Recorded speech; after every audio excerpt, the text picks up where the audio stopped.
So we're going to talk about 112 bear traps. I'm going to talk about a 112 bear trap campaign that I am running alongside with my SPX 112 bear traps. This is a 112 bear trap using XSP, which is 1/10 the size of SPX contract. Definitely requires a lot less buying power, and using XSP is also for a portfolio margin accounts, if possible. In a Reg T margin account, buying power is still going to be pretty high, but for those that can't use SPX in their portfolio margin account, XSP is a very, very viable solution. The reason why I say this is because trading one SPX contract results could potentially be very rewarding, but with a one contract, right, you have a 1-1-2 bear trap setup, which is a out of the money put debit spread financed by a sale of two farther out of the money naked puts. Now, say the trade started 60 days until expiration, and halfway to expiration, you have 30 days left. The price may be coming into the bear trap, which is a really sweet spot. Now you have 30 days left to potentially capture price inside your put debit spread and the naked short puts. And now your concern, right, there's a lot of ifs. If you're concerned about price going back out of the bear trap and you potentially giving up all of your unrealized gains, you are forced to make a decision.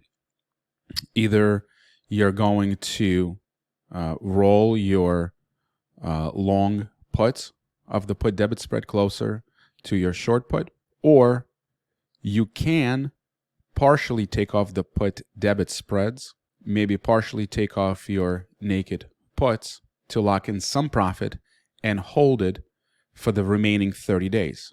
But if you're only trading one SPX contract, you can't take half of one put debit spread if all you have is one contract on, right? So with XSP contract, which is 1/10 the size of SPX, you can put on maybe 10, 10, 20, or 5, 5, 10, right? A 5, 5, 10 in XSP would be equivalent to half, half, 1 in SPX.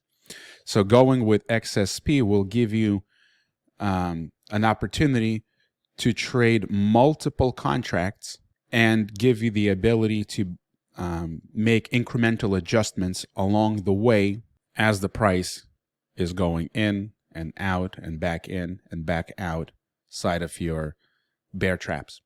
We recently had a number of trades that went inside the trap and then, right? So let's just look at the chart for a minute, right? Let's say if we were putting on trades somewhere here, right? This is sometime in August.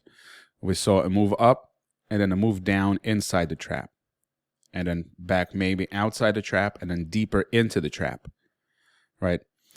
And then let's say if we put a trade here in sometime in August, and let's say we saw a move down into the trap by October. Now we have some time left until expiration, and the price runs back up and outside, right? If we look at the risk graph, we started here, maybe the price pulled back into the trap. It's great. Trade might be profitable depending on how much time you have left. And then we see something like this, a strong move up, which on the risk graph would look something like this, right? Up is to the right and outside of the trap. And the trade could potentially still be profitable, but if you just sat there and watched the price go into the trap and then run out of the trap, you're potentially just working for the tail profit. There is a number of trades that I posted in SPX you can go back to the trade alert channel and you can look at, there are tags. You can look at specifically for 112 bear traps. If you apply that, there's going to show you, there's going to be a list of trades that are still ongoing and some of the trades that have been recently closed out. And you can see the progression of all of these trades that were closed out in, I believe they were closed out in October and all throughout this month of November.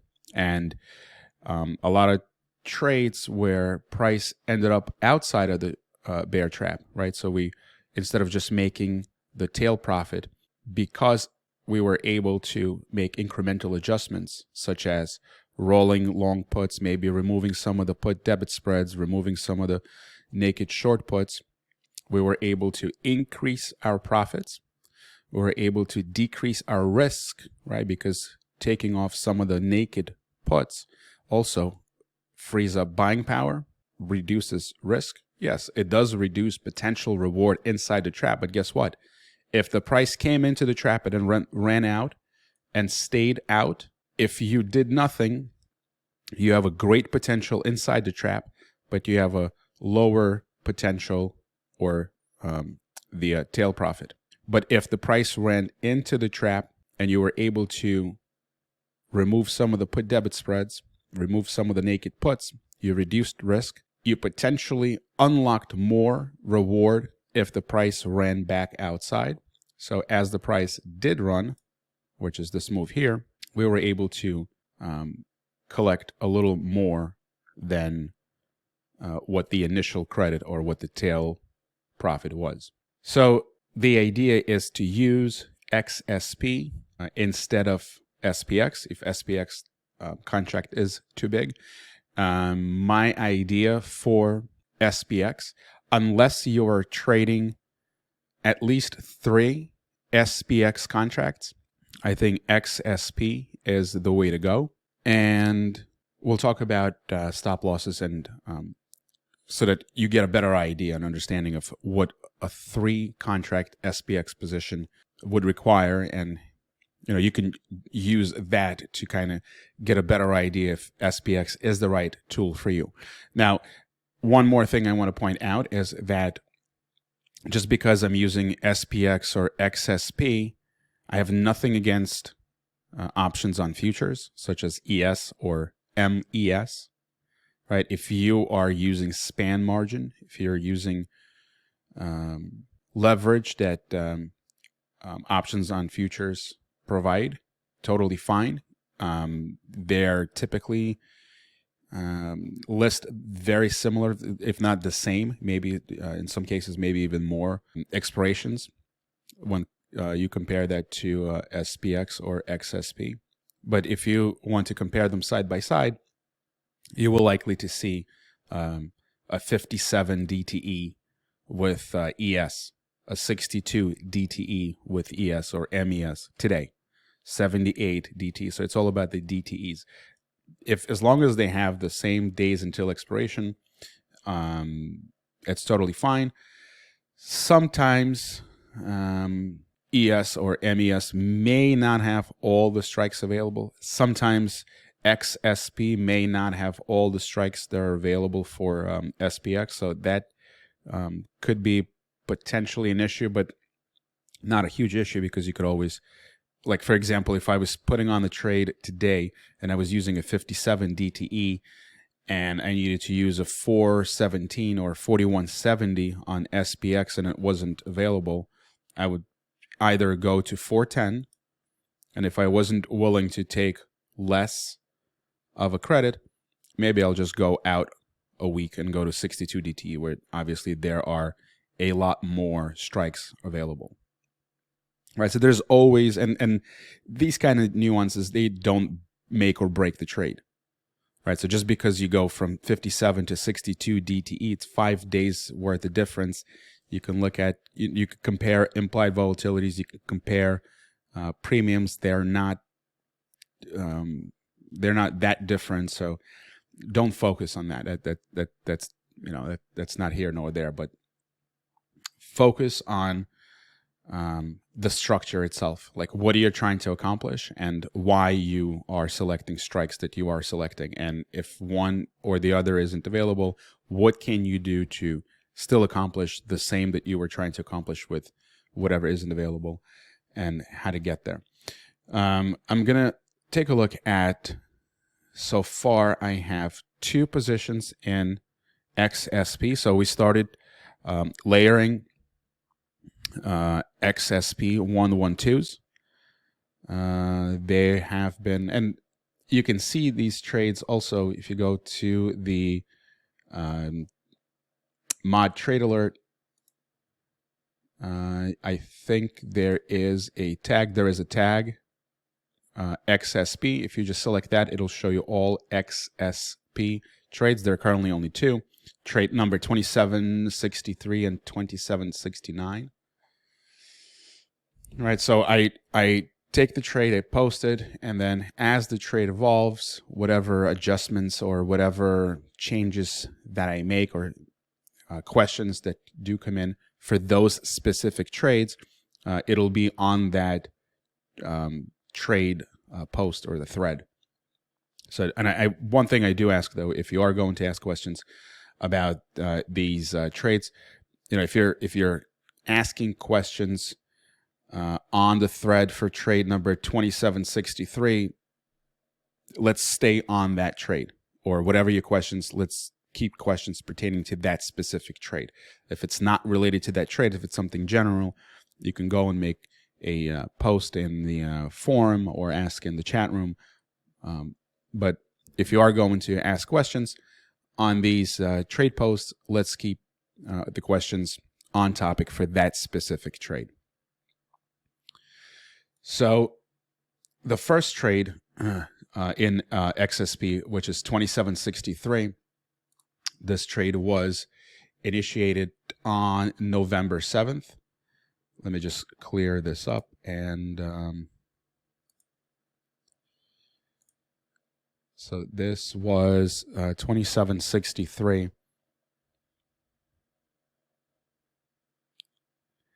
Was initiated 23 days ago. This is what the risk profile for this trade looks like.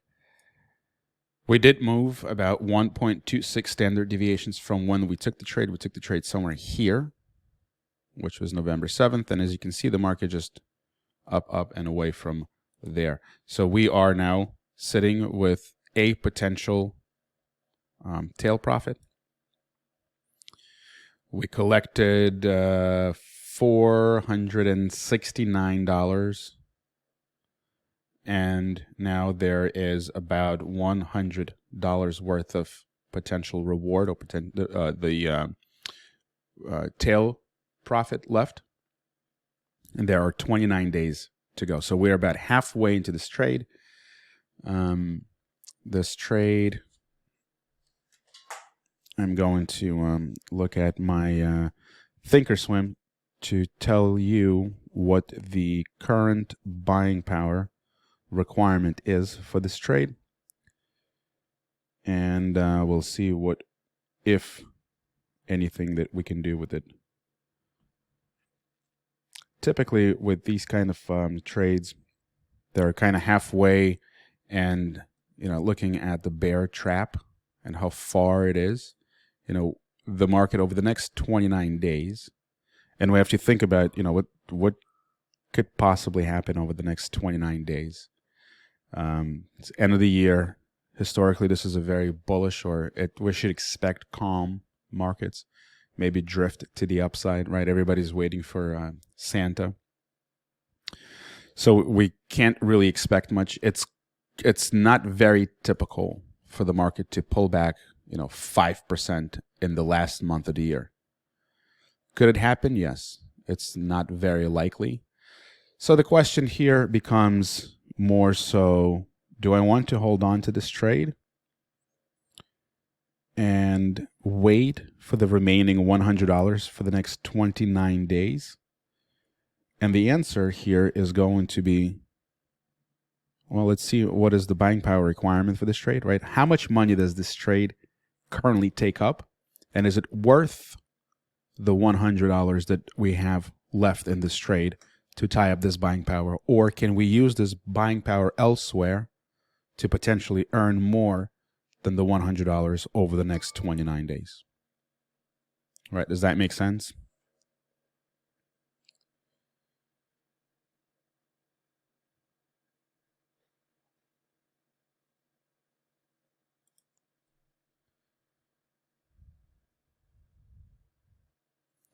Bear with me just 1 second.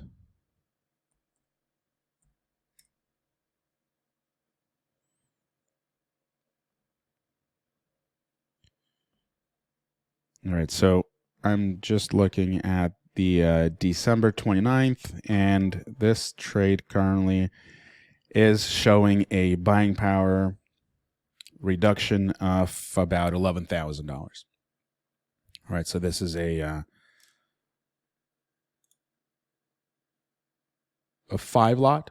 All right, so we're long 5 of the put debit spreads, short 10.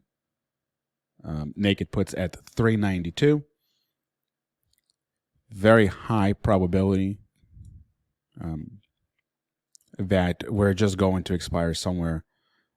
We won't even touch the put debit spread. If we wanted to take a guess at what is the probability of the put debit spread expiring in the money, we can look at the short leg of this put debit spread, which is about 6.5% out of the money.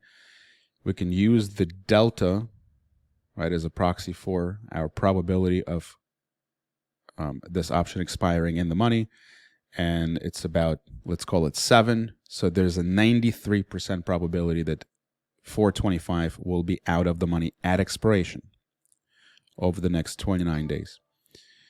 And if we're talking about probability of touch, we can just use a multiple of 2. So we multiply this 7 delta by 2. There's about a, let's call this a 15% probability that the market is going to touch 425 between now and expiration. So there's about an 85% probability that the 425 put won't even get tested. Right, 85% probability it won't get tested, and about 90, let's call it 90% probability that 425 is going to be out of the money by expiration, which is on December 29th. So we have $100 left worth of premium, and we have 29 days, and this trade takes up $11,000. Okay. What can we do with this? Let's see, what does the next trade look like? Right. So now the question becomes, do we keep this on, or do we take this off and put another trade on, recycling this 11,000 that is currently being tied up in this trade? Or do we play for a potential of the price reverting all the way back to, I don't know, 4,200, 4,250 on the S&P, which is 420, 425 on the XSP? Very unlikely. Maybe is another one that we like to do, is just go ahead and remove the short naked puts. I'm not sure what that looks like right now. It's actually not a terrible idea. So we're giving up some of the potential reward. So we're giving up the $100 that we are currently, or what we were just talking about, right? The $100 that's left in this trade, we're never going to see that if we remove the naked puts. On top of that, we have to pay $20 a contract, 10 times 10 contracts, that's $200. So it'll cost us about $300, right? But this trade will give us a nice protection in case the market does go down 6.5%, which is, again, a very low probability. It's very unlikely that the market's going to go down to 425 or 4,250 on the S&P. But what this trade will do if we were to remove the naked 392 puts, this trade would give us protection for a new trade that we're going to take today. So this would be a very nice hedge, not only maybe for the trade that we're going to consider taking today, but we could also look at the following trade after this trade we took, which is the trade 2769, and that trade was put on 13 days ago. So about 2 weeks ago. We have 50 days left. As you can see that this trade has more time until expiration. Our put debit spread is closer to where we are today.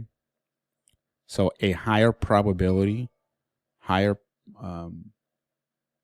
a higher chance that we are going to potentially end up in the somewhere inside of the bear trap. And again, if we want to just use as a shortcut, right, let's look at the short leg of the put debit spread.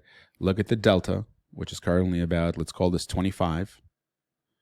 Right, and if we use the delta to give us a clue about what is the probability of this put being in the money, it's about 25%. So about a 75, maybe 70% chance that the price is going to be at 440 or lower by expiration, which is in 50 days. So this trade, in 13 days, S&P moved about 0.41 standard deviations. It shows here that implied volatility actually picked up a little bit. I'm not sure if that's maybe. Right, but we initiated this trade after this big move. And as the market is drifting higher, this trade is just, hanging out. And, if we continue to drift higher, again, we're going to make the tail profit. But if, let's look at what this trade might look like 35 days from now. And this darker gray area is the expected move, right? So if we move to the right of this darker gray area, that's towards +1 standard deviation from today based on today's implied volatility. That puts us right around, let's call this 4690 or 469 on the XSP. And if we move 1 standard deviation move to the downside, or 1 expected move down, that'll put us at around, let's call this 4390, which is going to just touch the short leg of the put debit spread. So it's not, we have a pretty good chance of actually seeing price go inside of the bear trap. And even if we did, this is what I talked about earlier, right? If we did see the price go down to about 440 over the next 35 days with 15 days to go, what are we going to do? Can the price continue to push lower and give us bigger profits inside the trap? Yes. Can the price come back outside of the trap and will potentially give up all of the unrealized gains, right? Because if we are going to push down to 4,400 or 440 on the XSP, the value of this put debit spread is going to increase. And if we wait long enough and the price comes back outside of this put debit spread or outside of this trap, the value of this put debit spread is going to collapse, and we're going to give up any of that unrealized profit. So to avoid giving away some of that unrealized profit, what we can do is we can reduce the number of these put debit spreads. Maybe we'll close 3 out of 5. Right? We're drastically taking down potential reward inside the trap, but we would be unlocking some of that extra profit outside of the trap or on the tail profit. Right? We're closing 3 out of 5, and now this put debit spread is worth 86 cents. But if we were trading at about 440 with 15 days to go, this put debit spread would probably be worth at least $2.85, maybe $3. So we would be increasing our potential reward outside of the trap by about $300 times 3 contracts. So we would make another $1,000. So our potential reward would be close to $1,500 on the upside. So that would be the idea of, what to do if the price, unless you just want to play, probability strictly and, nothing else, meaning you hold it as it goes down, you hold it as it goes up. You're just playing for wherever the price is going to land, right, at expiration. If we're outside the trap, great. If we're inside the trap, great, right? All you care about is that the price doesn't fall through your trap and put you in a really bad spot. So these are the 2 trades that I have on right now. Let's have a look at, and you know what? Let me take a look to see what the January 19th XSP takes up as far as buying power goes. And that with 50 days until expiration, this trade takes up $13,700 in buying power. So combined, right, we have about 11,000 from the first trade, about 13,700 from the second trade. So together, they're taking up just about 20, let's call that 25,000.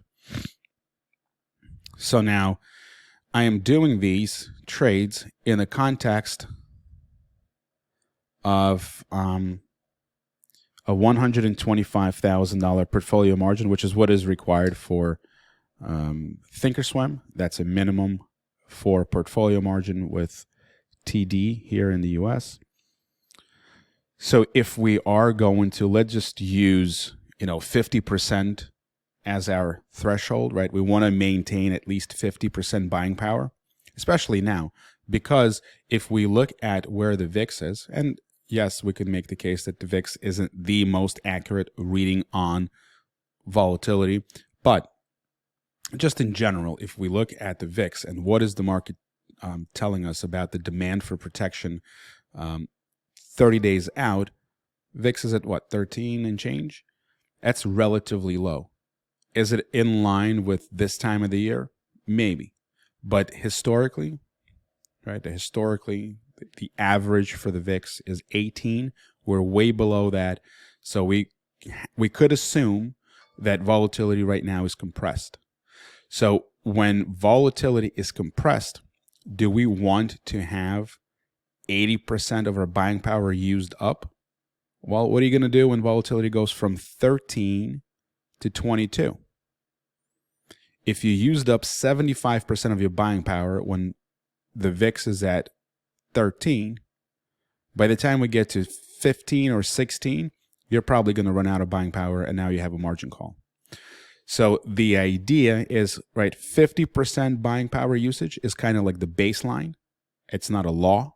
It's not an absolute requirement. It's just a guideline, right? You should always try to maintain half or 50% buying power available for whatever. Market may go down, volatility may spike, something happens. You need to have room for your buying power requirement to expand, because as volatility rising and as market is falling, or both, right? Market falling, volatility rising, your requirement to maintain your position is going to go up. If you don't have the buying power, guess what? You have to put more money in. If that's not an option, you have to liquidate your positions. And guess what happens? You're forced liquidating your positions at the worst possible time as the market is selling off, as the volatility is increasing. And if you're a net option seller, you end up buying back all of that junk you sold at a much higher price. So if we are going to do this in the context of a $125,000 account, right now between these 2 trades, we are using up, let's call that 25,000. So at 125 divided by 2, we can go up, as far as buying power usage, up to 62 65,000, right? Somewhere between 60 and 65,000. Can we go higher? Yes, right? But we need to understand that if the VIX is low and we're just jamming trades on, using up that buying power because the market feels good, you could potentially be setting yourself up for a nasty surprise when volatility spikes, maybe market sells off real quick, and you run out of buying power because you used all of it when the time was not right. So let's just assume for now we're going to leave these two trades on, and we're going to go and look for a new trade. And I don't have a specific schedule for these trades, right? So I do SPX 112s on Tuesdays every week. I did not do one this week. I will. But it looks like for right now, I have about maybe 3 weeks in between the XSP trades.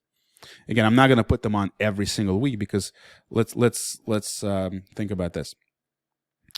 Let's assume that I'm going to use 65,000 out of 125,000 as my buying power for however many number of trades, right? And this goes to kind of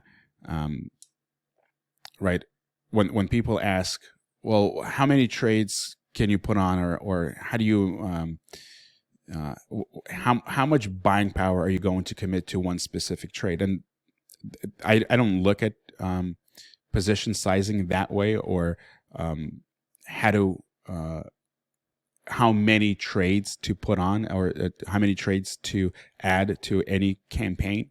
I just look at, if I'm going to do 112s and I'm going to go up to 50% buying power, it could be a lot for some, it could be not so much for others. So you have to kind of use your own math and understand your own risk profile. And we'll talk about stop losses in just a second and how that translates into position sizing, or how many trades to carry in any given campaign. Because I did see discussions in our Discord where people talk about, hey, what if I put one on every other day? And I mean, again, I don't know. Everyone has different account sizes. I don't know if putting one on every other day, maybe one lot every other day, makes sense. I don't know.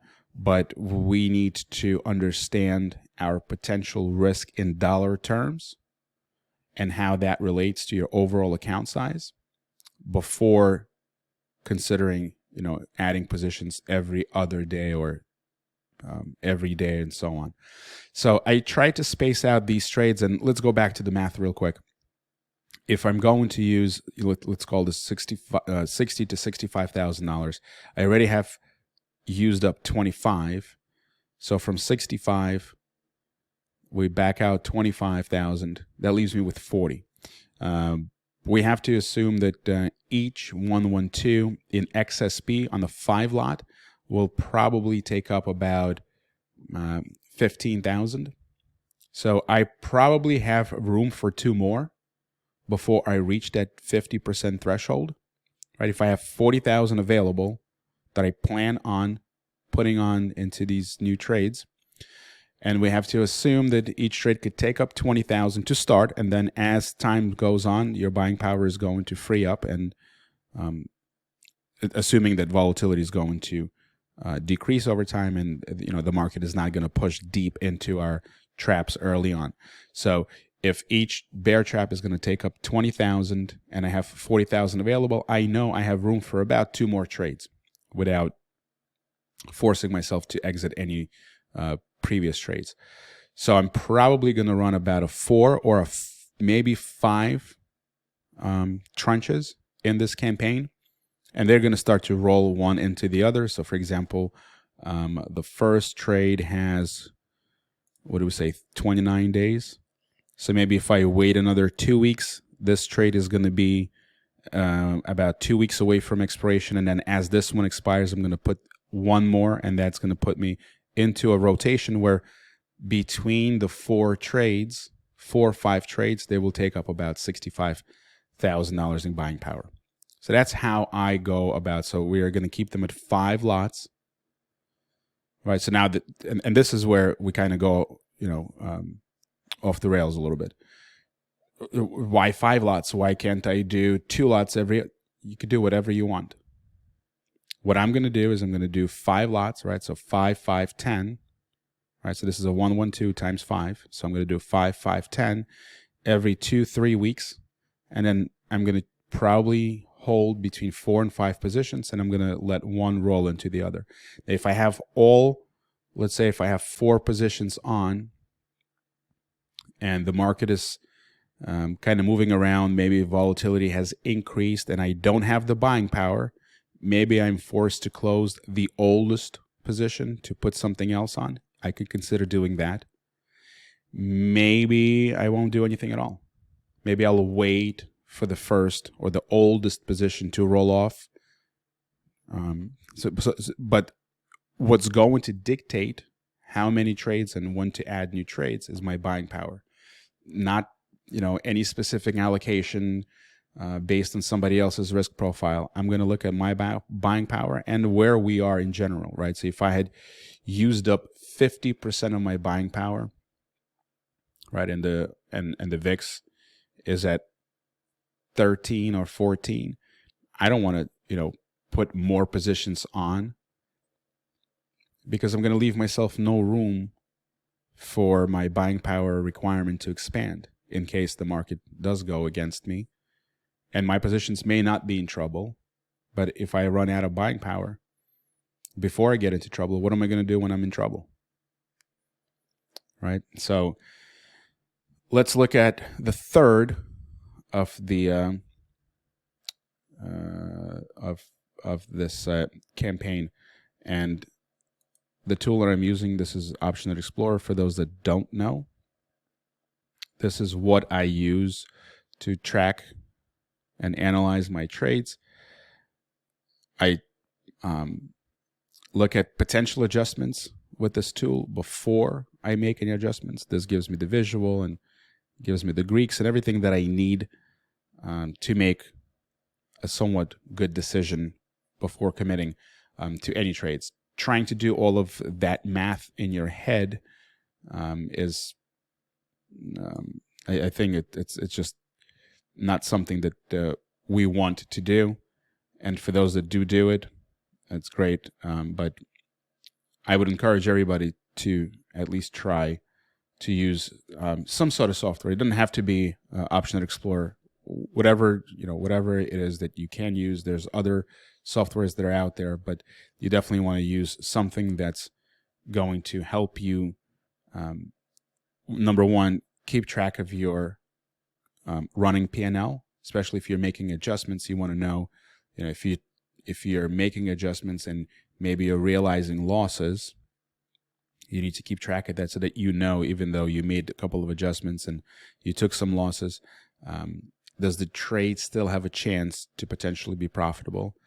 Or if you're making adjustments where you're incrementally taking profits, you want to know how much more of a profit is left. Is it worth holding on to, right? So but you need this information in order to make decisions going forward. But if you're in the trade where you made a couple of adjustments and you have no idea if you're up or down in the trade and how much more potential you have, or if this trade will ever become profitable, you're just digging yourself into a position that you don't want to be in. Anyways, let's move on. So we are looking at 62 DTE. Why 62? Because my last trade that I put on has 50 days, and I want to have at least 2 weeks. Hope if I had 3 weeks, 68 DTE would be great, but doesn't look like there is such thing. So I'm going to go with a 62 DTE. Plus, again, this is what I mentioned earlier. If we just look at how many strikes are available in the 57 and 62 DTE is not that big a difference. But you can see how many more strikes is available with 62 DTE. So there you go. I want to go and I want to use, I don't really care too much about, open interest and all that other stuff. These contracts, are liquid enough. We're not putting in hundreds of thousands of orders. Let's be real. We're going to go and we're going to look for a put debit spread.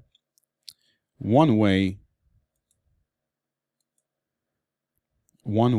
I go about putting on these trades, before we look at any put debit spreads, the first thing I want to do is I want to see how far away can I place my naked puts, and do I even want to consider taking that trade. So right now, based on, and what I look for at least a $1, or if this was SPX, I look for a $10 credit. Obviously, using XSP, we're going to look for a 1/10 of the $10, which is about a $1 credit. So right now, the 406 is going for about $1. So if I was to sell 10 of these, right, my naked puts 62 days out are, I don't know what this, it's about 10.5% out of the money. That's not a lot, right? When VIX is higher than 13, we usually get, I don't know, 15% out of the money. Now we can't even get to 11. And that's because volatility is relatively low, and that's totally fine. Before anybody gets to ask, well, does it make sense to maybe wait for higher implied volatility? In my opinion, no, because if we wait, in a trending normal markets, and normal is a term, define normal, but based on what we're accustomed to see, that the market, when volatility is low, it tends to stay low, right? The market is not freaking out about anything, and the market stays low, and we can stay in a low volatility environment for a lot longer than you could think. So if you're just sitting around waiting for high volatility, this could potentially work in your favor if you could time when that high volatility is going to start to transfer into a low volatility, right? Because high volatility doesn't mean that it's high for one day and that's it, right? Think about, the 2020, when volatility was high at 30 and then it went to 50, right? So unless you know how to time volatility perfectly, sitting around waiting for high volatility, you won't make any money. And if your plan is to only trade when volatility is high, that's fine, but that's not what I want to do. So yes, I'm going to have to take a trade when volatility is low, and we could look at the volatility for 62 DTE right now is at 12. It is what it is, and if I sell 10 of these 406, this gives me about $1,000 worth of premium to go spend on a put debit spread. And I'm not going to spend all of it, right? I'm going to buy a 5-point wide put debit spread, and I don't want to pay more than $1 for it. Maybe a little more than $1. That's fine, right? So the way it typically works out is that my long leg is going to be somewhere around delta between 35 and maybe 38. So right now, a 450 is a 37.8 delta. Let's see what that looks like. So if I buy 5 of the 450 and then I sell 5 of the 445s,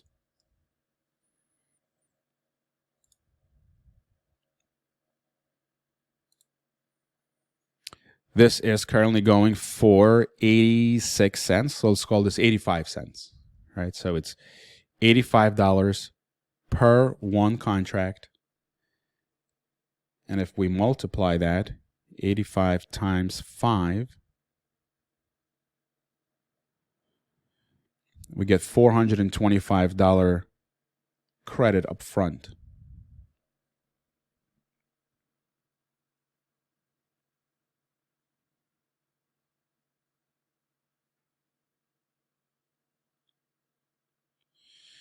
And let's talk about potential rewards and the risks. So the reward here, tail profit, is 425. The potential reward inside the trap, or the trap profit, is we have a 5-point wide put debit spread, which is worth $500 each, times 5 contracts. That's $2,500, assuming that the 450, 445 is in the money at expiration. So this put debit spread is worth 500 times 5. That's $2,500, plus the 425 that we collect up front. We get almost $3,000 potential reward at expiration inside the trap. And right, so we make about, let's just round these numbers up. So we have 450 on the tail. We have 2,500 plus 450 inside the trap. And then the real problem is if the market goes down 20%, 30%, right? This trade has a lot of risk. So let's talk about risk next. So typically, what we do is we use our max potential reward inside the trap to guide us to our stop loss. So if I know that I could, let's just round this number off to about 3,000. If I know that in a 5-lot 112 bear trap, I could make $3,000 inside the trap, I'm going to take this trade off if this trade reaches a loss of $3,000. So if this was to happen tomorrow, right, we can go forward one day. And now we're going to go on the right side of this risk graph. Minus 3,000 is right here. Hopefully you can see this. And then we go out to see where at what price level does my P&L reach minus 3,000, which is right at 425. Say if the market goes down 6% tomorrow, this trade is going to be down $3,000, and it's time to get out. There's no more, but we're inside the trap, but there's so much time left. Can I? No. Right? But that's my rule. That's what I use. That's my guideline for me. Doesn't have to be yours. If you want to roll these out a week, 2 weeks, that's not part of my trade plan for this trade. Here, if I'm down $3,000, I'm out. Next trade, let's keep moving. If the market starts to push into the trap, am I just going to sit there and do nothing? No, right? There are things that could be done to slow down the rate of losses on the way down, to kind of buy some time, to give yourself a chance to see maybe the market's just going to come back down to maybe 435, test for some kind of support and come back down, or straighten a little bit. But at any given time, if this trade is down $3,000, no ifs, buts, there's no more Kramer, there's no more asking your in-laws, nothing. You have to know when it's time to pull the plug and move on to the next trade. Because if you don't, if you sit there and you say, well, based on whatever, I think the market goes down, and then you get another, 200-point move to the downside, and now you're down, instead of 3,000, now you're down 10. You think you're going to have a easier time pulling the plug on this trade when you're down 10 grand if you didn't pull it when it was down 3? We've all been there. It ain't going to be easy. So know when to pull the plug and move on. Avoid nasty disasters. And the worst is when you go down enough to, maybe you're down 2,600, right? And you say, man, I just don't want to get stopped out. And then the market goes up a little bit. And you say, see, good thing I didn't stop out. Good thing that, I broke my rules and I didn't do it. And then you get that move down 6,000. And you regret everything. So don't do that. Have a number. If you're getting within a couple of $100 of your stop loss, don't. And there's a lot of time until expiration. don't be that person that, if you have 3 days to expiration and you're somewhere inside the trap and you think that, maybe by chance, we're overextended to the downside and maybe we're going to, I still think it's a bad habit to make, to break your rules. But if it's early on in the trade and, there's a lot of time left, you're getting within your stop loss and now you're trying to renegotiate terms, you're setting yourself for failure. So we have to understand that this trade could be down $3,000 at any given time. Now let's just assume, right? How do we tie this $3,000 into our situation here? In this $125,000 account, if I'm out $3,000, we divide 3,000 by 125,000. All right, this trade is going to draw down about 2.5% of overall account value. Is that end of the world? No. Right? So it's within that guideline of, not risking more than 2, maybe 3% per trade. So that's fine. And that's how we know, right? You can reverse that into how many contracts should I do? Why 5? Why not 6?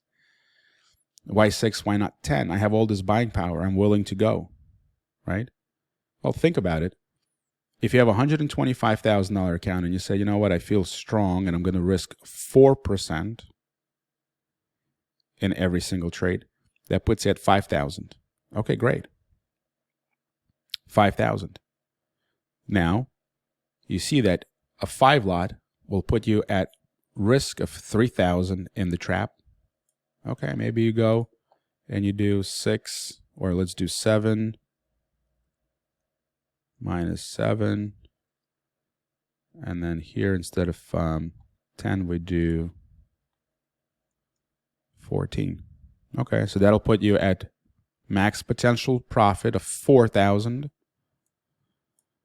All right, so maybe we can go higher. Let's go and try, I don't know, let's do 20, 10, 10, 20.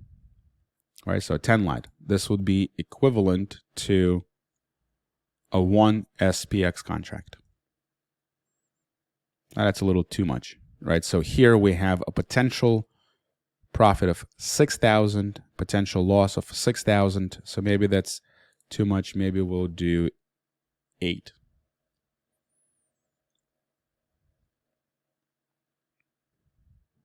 8, 8, and 16. All right, so here we have just shy of 5,000 potential profit inside the trap, taking about $670 up front. You make almost 5,000 inside the trap, and that's your risk. And that's that. But then you also have to, again, if you do 8, 8, 16 instead of 5, 5, 10, you have to say, all right, how much buying power does it take up? What if I do 4 of these, right? Spread them out. Maybe every 3 weeks I put on an 8 lot. And I could probably hold 4 positions. How much buying power is that going to take up? Well, maybe that's going to take up, I don't know, 60 or 65% of your buying power. Is that the end of the world? No. You can still do it, but you have to understand that the more contracts you're jamming in, the more trades you're carrying, and the more buying power you're using, the less room you're leaving for the market to pull back and for the implied volatility to expand a little bit and for your buying power requirement to expand before you put yourself in the position where you're now forced to either, buy some short dated puts to, bring back some of that buying power. It becomes a little bit of a hassle. If you've been trading long enough and you understand all these things, it's not the end of the world. It's okay. But you want to avoid doing things like that at all costs and try to figure out and build some sort of a system that's going to be very predictable and a process that's going to be very repeatable. That's where you want it to be. Don't want to kind of do things on the fly, try to figure out how do I get back. I put on too many positions. Now I'm short 30,000 buying power. How many puts do I need to buy for next week? How far out of the money to bring back the 30,000 so that I'm not forced out of my other positions?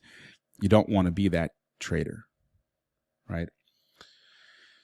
So this is the trade that I am proposing.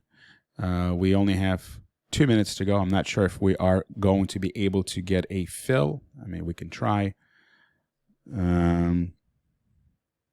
If not, we can do the same trade tomorrow. And if the market is up 100 points or down 100 points, we're probably not going to use the same strikes, but the process is still going to be the same, right? We're going to go out and look for a put that is trading. If we're using XSP, we're going to look for a put that is trading for about $1. We're going to sell, 10. And then we're going to look for a 5-point wide put debit spread that is trading for about $1, maybe a little bit more, $1.10. And we're going to do only 5 of those. And that is our trade. We are going to try to capture the tail profit if the market is just going to drift higher. Maybe we're lucky enough and the market is going to pull back towards the later part of this trade cycle, right? So this trade at T plus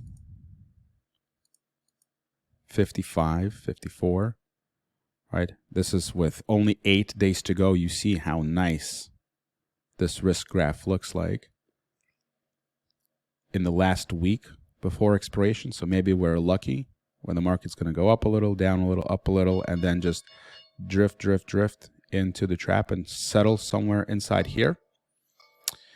And before we get to our juicy profits, we always have to worry about where is that, well, in this case, let me go back to 5, 5, 10. 5 minus 5 and minus 10. And we always have to look for one thing. How close are we to being down 3,000? Are we close? No, do nothing. How about tomorrow? Are we close? No, do nothing. How about next week? Are we close? No, do nothing. Right? It's just a waiting game. So we always have to worry about this minus 3,000 number in this example in a 5 lot. So minus 3,000 is where we need to actually get out of the trade. Until then, if we're just going to sit around and wait for a tail profit, great. If we're going to, hope for a bear trap profit, that's great too. Worry about your risk first, and the profits are going to take care of themselves.